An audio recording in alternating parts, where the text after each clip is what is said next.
Hi everyone, this is Seth Miller, the Executive Director of the Innocence Project of Florida, and this is the September 2011 installment of our video blog. We're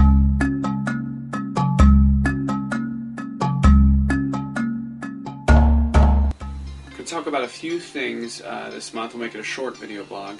We're going to talk about some policy work going on in the Innocence Commission. We're going to talk about the release of Bill Dillon's full-length CD, and also an upcoming event that we're having that we think y'all should know about. First things first, the Innocence Commission here in Florida, which is studying the causes of wrongful convictions and making recommendations for how we can prevent wrongful convictions in the future, has been operating now since July of 2010. And in all this time, they've taken up the most important issue related to wrongful convictions, eyewitness misidentification. In that time, they made a number of recommendations related to how we can fix eyewitness identifications to prevent misidentifications that lead to wrongful convictions. And while the legislature, unfortunately, this year didn't adopt their recommendations, they did send out guidelines for law enforcement to all law enforcement agencies in Florida, and we'll be monitoring the compliance of those guidelines as we move forward here this fall. It's our hope that every law enforcement agency will adopt sequential double-blind lineup procedures in order to, again, prevent misidentifications that lead to wrongful convictions. It's the very best practice that the social science supports, and it's one that all law enforcement agencies should do. And we're going to be on top of it. We're going to monitor them and see what's going on and find out if they're actually implementing these policies as they say they are. Now, the next issue that the Commission is taking up is recording of interrogations. Now, many people don't think that someone would ever confess to a crime they didn't commit, but we know from DNA exonerations that people do confess to crimes they didn't commit for all sorts of reasons that have nothing to do with guilt or innocence. One good way to catch a false confession before it leads to a wrongful conviction is to record the entirety of that person's interrogation.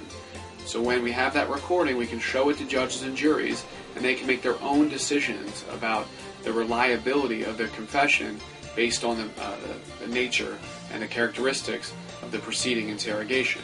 Now, this seems like a no-brainer. Law enforcement agencies all across the country, and even in Florida, have already adopted this policy. Yet we saw in the Innocence Commission there was some pushback, not only for requiring this recording, but also requiring it in every felony case. They want to limit it to only some felonies, even though people can falsely confess in any crime. And also, how are we going to implement it? Are we going to require it by statute? Or are we simply going to send out a guideline to agencies and hope they follow it? It's our hope that as we move forward and the Commission continues its work on this issue, that they will recommend that not only we require the recording of interrogations, but also that we urge that it's passed in legislation or in a court rule that would mandate it in agencies so that we can both protect people from false confessions, but also protect law enforcement from people making false claims about coercion. So it's really a duly good policy, and we're hoping that the Commission will support it and that law enforcement agencies will implement it. Now, as you all know, one of our exonerees, Bill Dillon, so he spent 27 years in prison for a murder he didn't commit in Brevard County. He has just released a full-length album called Black Robes and Lawyers.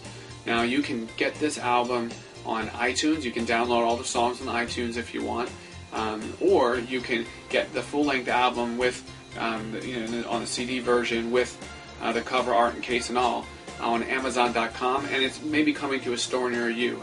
Bill played here in Tallahassee just recently for a CD release party. It was a wonderful time, and he just made a wonderful impression on the audience, and we'll urge you to go out and get his CD. I think that when you listen to it, you'll see that the songs come from the heart, and they're based in his experience as someone who was wrongfully incarcerated for 27 years and was a victim of the criminal justice system.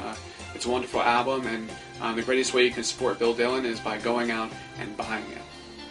Now, as we move forward here in the year, we're going to be planning this huge gala event down in Miami, Florida, for April of next year.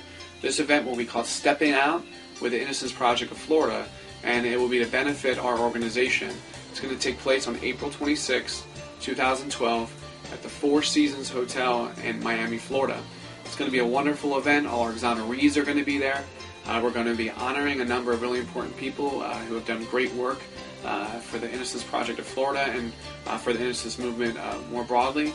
And we're going to have some great speakers to keep the audience entertained.